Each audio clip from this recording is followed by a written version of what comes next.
Hey there everyone, welcome back to another episode of Spliced in Later. I hope you all are doing well here in July. I was about to say June, but it is not. I should have known that because Indiana Jones came out in the very last days of June, and it's been some time since then. What is time? I don't know. I wonder if you all went out and saw Dial of Destiny over the weekend. More people liked it than I thought, so maybe I'm just a big old grumpy Gus. It is important though, and I say this from actual emails that I got. Surprisingly, very rarely do people reach out to me to comment on what they've listened to on the YouTube version of this episode. But I got some private emails, which were just people agreeing with me that they didn't like the movie, but full on getting upset with how it's destroyed Indiana Jones for them. I just gotta, whether you like or hate a movie, don't let it define you. And don't let it taint your ability to appreciate what came before. I don't like the Dial of Destiny, but that does not impact my ability to like the previous Indiana Jones films and enjoy them. In the same way that, however I feel about the latest Star Wars movies doesn't impact the original stuff. Something cannot be so bad that it ruins your ability to enjoy something before that. If you didn't like the Game of Thrones ending, that doesn't negate the fact that you enjoyed the journey for Game of Thrones up until that point. If something is so bad to you that it influences your ability to appreciate what you like beforehand, you're putting too much stock in that thing you don't like. I appeal to you to just like what you like, don't like what you don't like, but don't have the things influence one or the other. Irrelevant to anything I've just said because it's got nothing to do with what we're about to talk about now. I just was surprised and a little concerned that people were genuinely going I can't like Raiders of the Lost Ark anymore because I don't like the Dial of Destiny. I feel like this is something everybody went through in 2008 with Kingdom of the Crystal Skull, and social media was not as big a thing that it was more relevant. Anyway, if Rotten Tomatoes is going for anything, people like it more than they dislike it. At least the audience score. I don't know. I really don't care. Let's move past it. Today we are jumping back in for Christopher Nolan for, I was going to say the last time, but not really, because all of this is building to my eventual review of Oppenheimer, which as of the recording of this date is exactly 2 weeks away in a couple of days, depending on when I see it. Before you ask, I don't know if I'm going to see Barbie before it.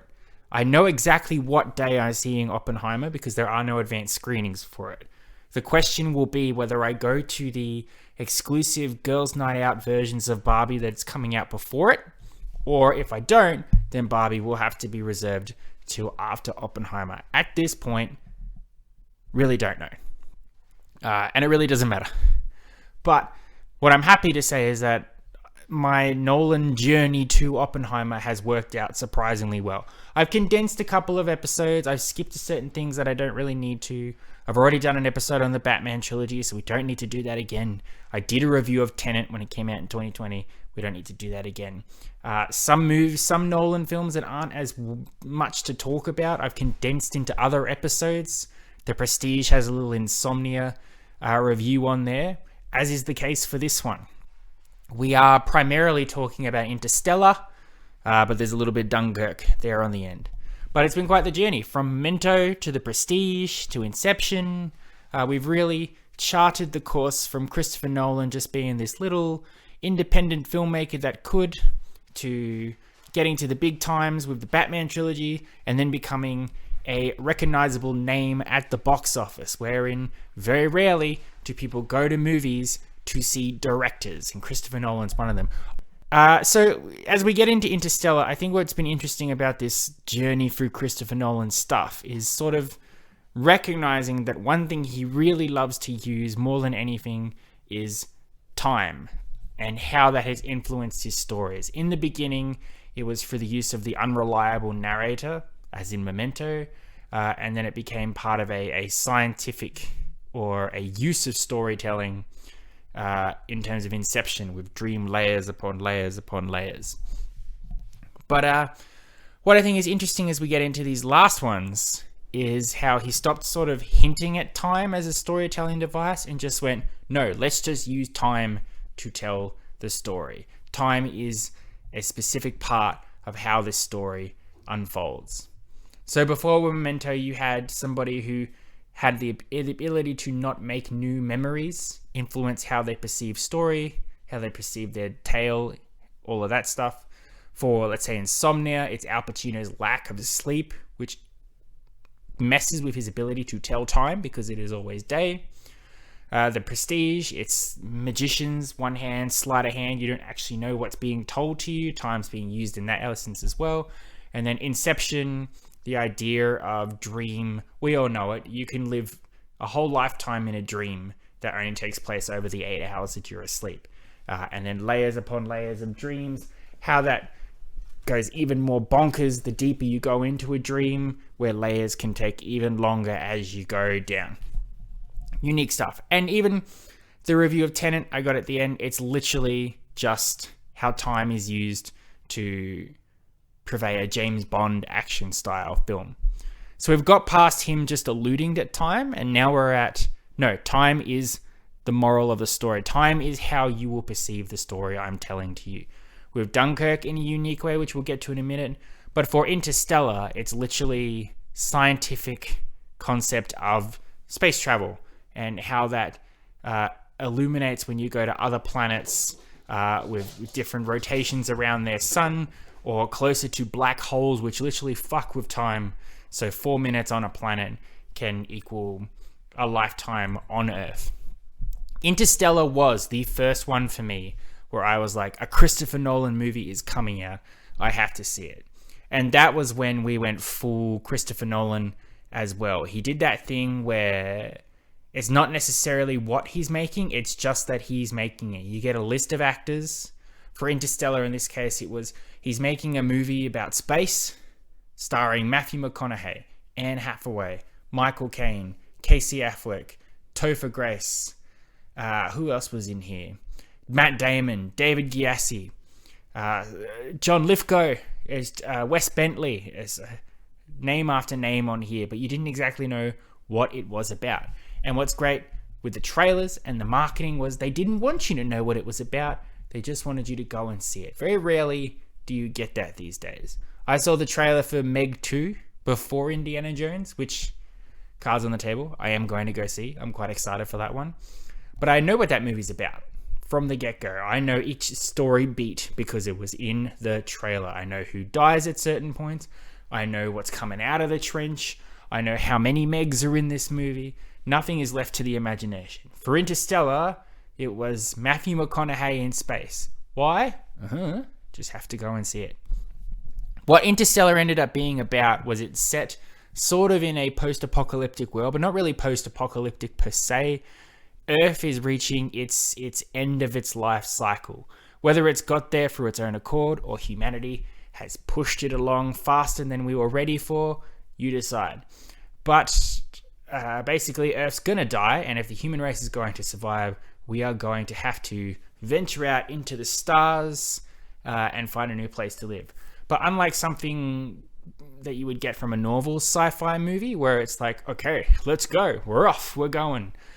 The way this movie unfolds is very, very close to how you might imagine the human race would do it, in a matter-of-fact sense, not in an extravagant, magical sense.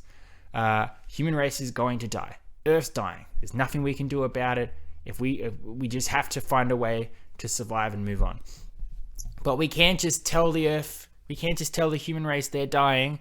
We have to work away and squirrel away in our little bunkers.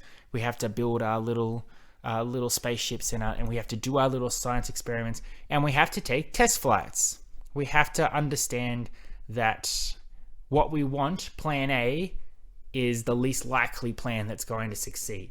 So we send Matthew McConaughey into space on a little space flight to certain planets which basically are as close to Earth as possible in our solar system that we can get to in space travel, because luckily we have discovered a wormhole. A wormhole has mysteriously opened up which will allow us to get to these certain planets. Surprisingly, we don't know how, but we don't have time to really investigate. We've just got to take what's for granted and go.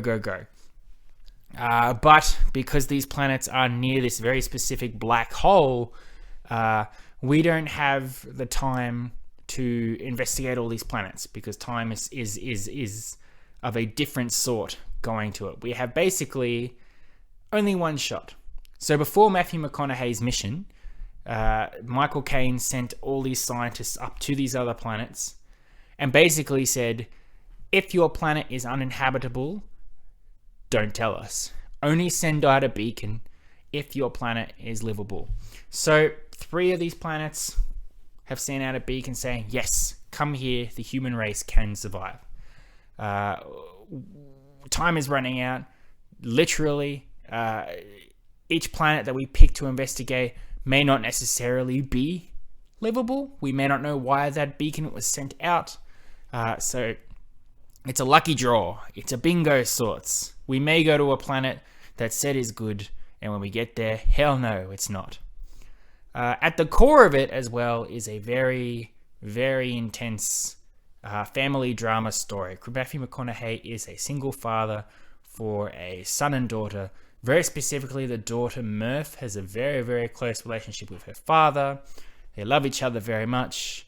But when McConaughey goes into space, his name's Coop, but I just like calling him McConaughey because you know exactly who I'm talking about when I say Matthew McConaughey. All right. So he gets to go on this big adventure. Not necessarily an adventure, but he's desperate to find something that can prevail for his future, for his family, very specifically Murph and her brother.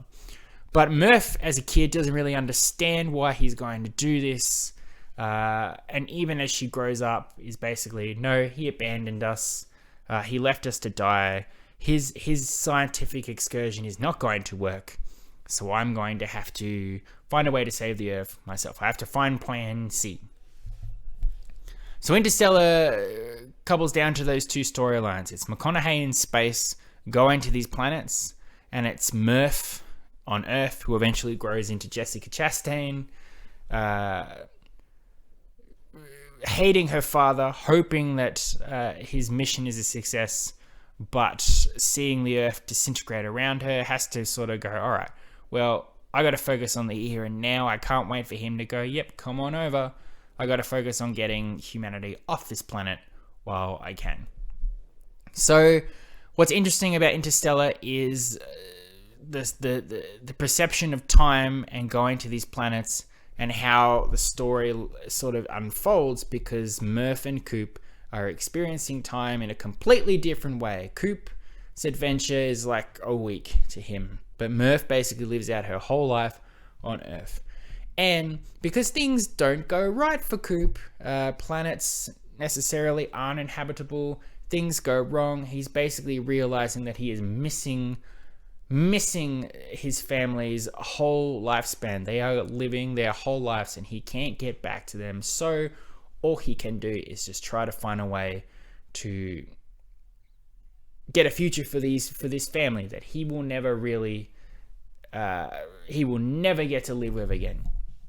There's a lot going on with Interstellar, and I'm not going to tell you the story for it. If you're listening to this and you've never seen Interstellar, yo boy, now's your chance to see it. And in these days, you can't really assume people have seen movies. I found out recently that if you go up to people and say, what's in the box, they may not know what's in the box. They may not have seen Seven. So interesting in that regard. But interesting about Interstellar is it's really unique in how it unfolds. These planets are very matter-of-factly, these planets could exist.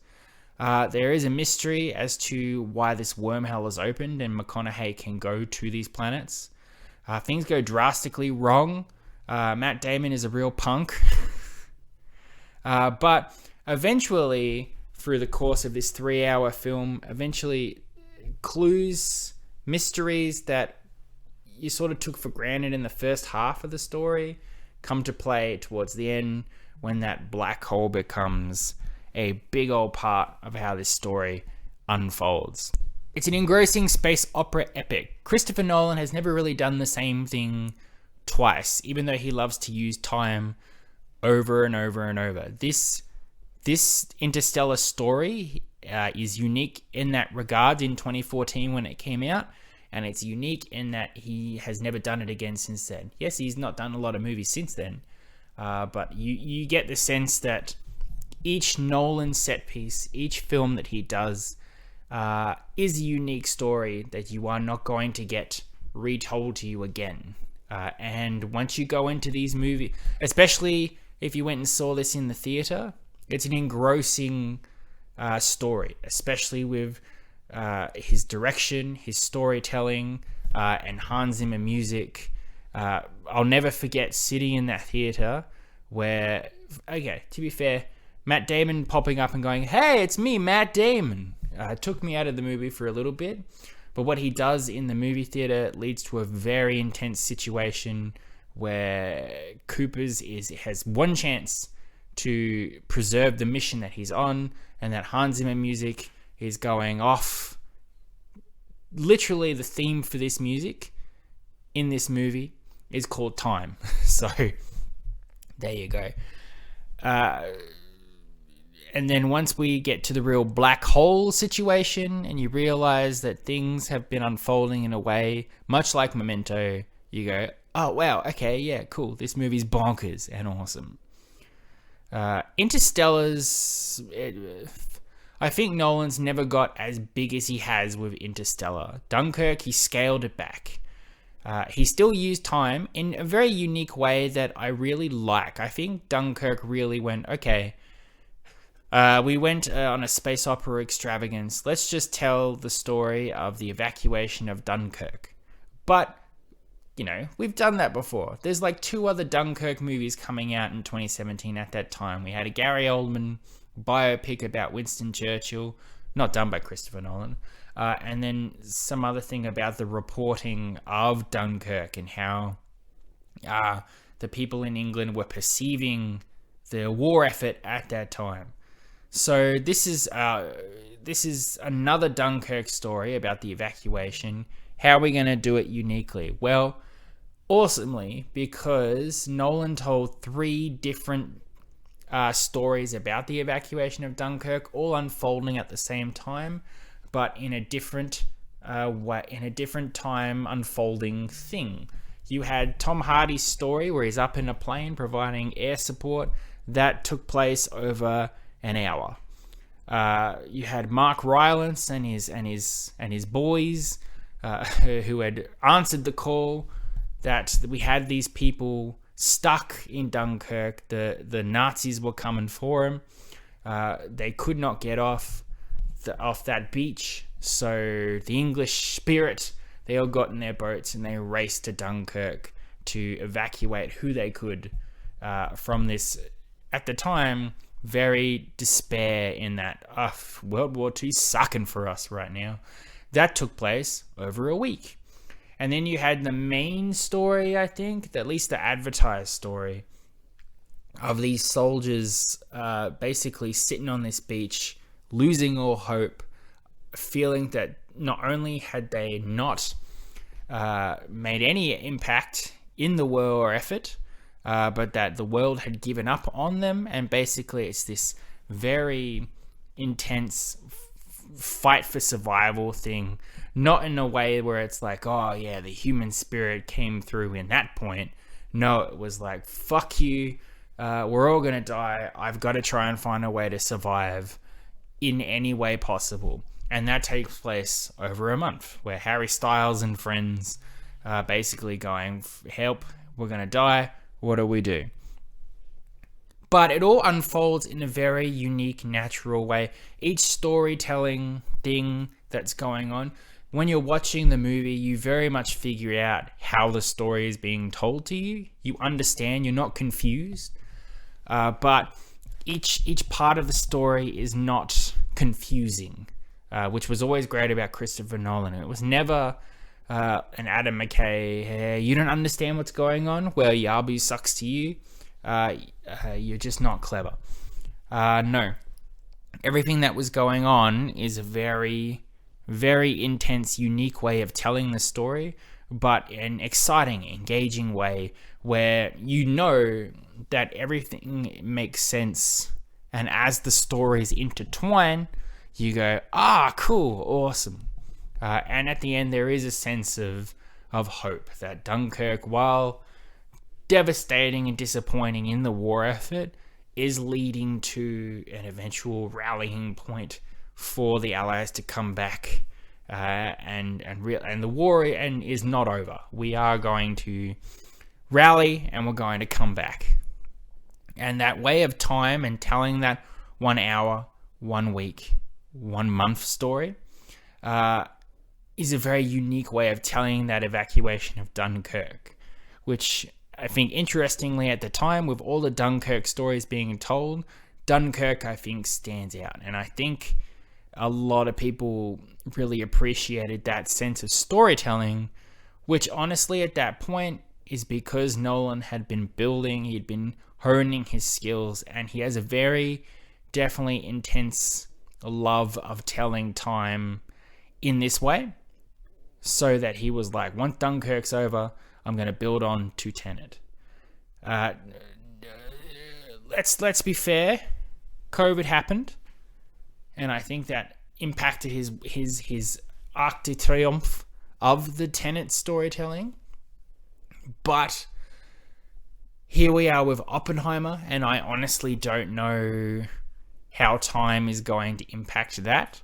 But I mean, the whole advertising of this thing has been the ticking clock, the countdown to the nuclear bomb, I am become death, destroyer of worlds.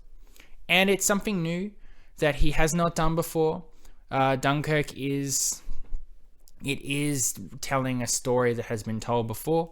But for Nolan, he has not told a story. He has not done a biopic in this sense. This is new for him. And I think it's going to be interesting how that story is going to unfold. Look, at the end of the day, to try and describe to you any sort of Christopher Nolan movie is ridiculous. A lot of his movies are the joy of experiencing his movies and having these stories unfold to you. Interstellar is awesome. Christopher Nolan is awesome. The way he tells time, the way he does stories is unique.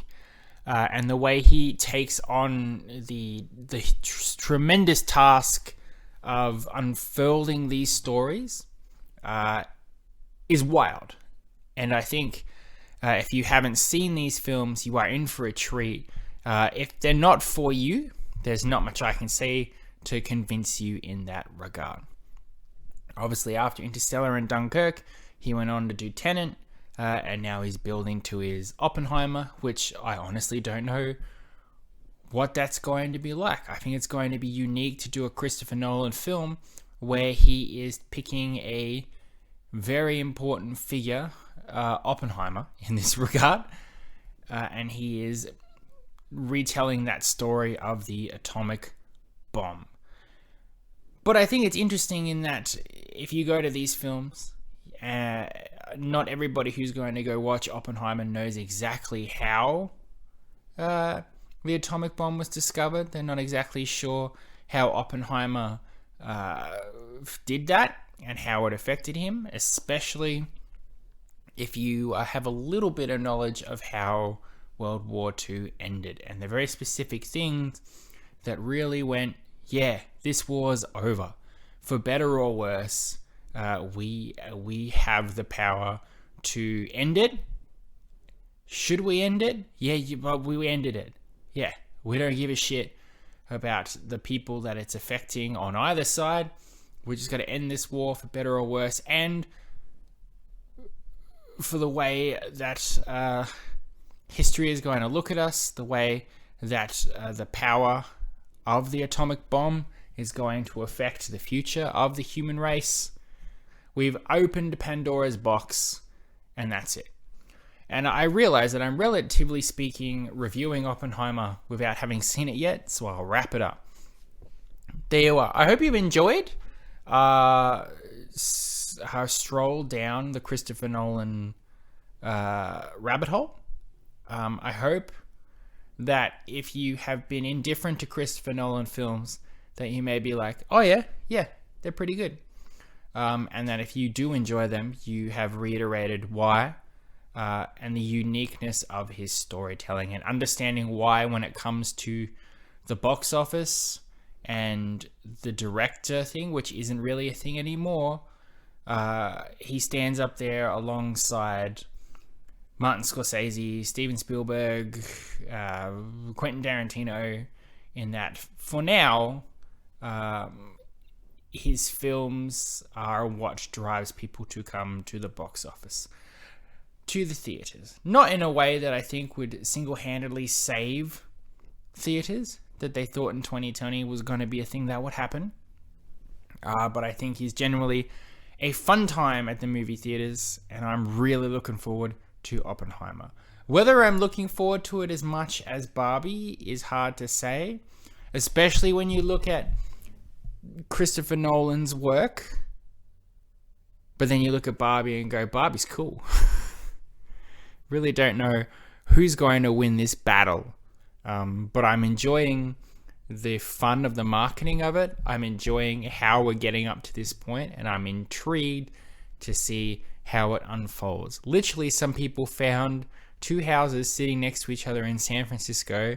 One is a full-on pink house, and the other is a black house. They've sat next to each other for years. They've probably not really thought about it, per se. But now these movies are coming, and it's like, this is it. This is our moment. We've been waiting for this. Who's going to come out on top? Is it going to be the Barbie girl? Or is it going to be the destroyer of worlds? I Am Become Death, all of that. Cards on the table, I think it's going to be Barbie. But for better or worse, I feel like Oppenheimer's going to be good, and I feel like it's going to complement his very iconic filmography. So yeah, I will be back next week, not to review either of those things that I've been talking about. I will be reviewing Mission Impossible Dead Reckoning Part 1. Probably one of the most anticipated movies of the year for me, so I hope to God it's good. And after that, I hope that Oppenheimer's good. After all this building him up, getting excited, I hope it's good. I'm sure Barbie will be good anyway. Until then, I love and appreciate you as always, and I will catch you next time. You've been spliced in later. Adios, muchachos. I'll catch you next time.